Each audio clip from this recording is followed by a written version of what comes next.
You're asking the wrong question when it comes to your food storage. Can I store this in Mylar is a great question. Instead, ask yourself, should I store this in Mylar? Welcome to This Prepared Life. I'm Allison, and I geek out about long-term food storage so you don't have to. Should I store this in Mylar? Why is that a different question than can I store this in Mylar? Almost anything can be stored in Mylar. The only foods that you need to be concerned about with Mylar are wet foods. Mylar is for dry foods only, and oily foods. That leaves a lot of food options that we can put into a Mylar bag. Should you put those into a Mylar bag? Takes your energy, your time, and your money into consideration. Can you put crackers in a Mylar bag? Yeah, absolutely. The Mylar bag is not going to negatively impact those crackers in any way. Can you put cereal in a Mylar bag? Yeah, most likely. You would want to check the ingredients of the cereal just to make sure it's not oily or moist in any way. Should you?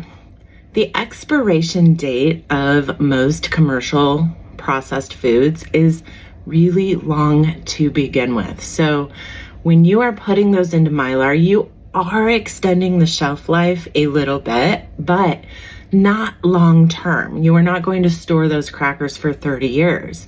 You're gonna maybe store those crackers for 1 year, 2 years, maybe 5 years. There aren't a lot of studies out there on shelf life in Mylar with an oxygen absorber of these commercially processed foods. So should you?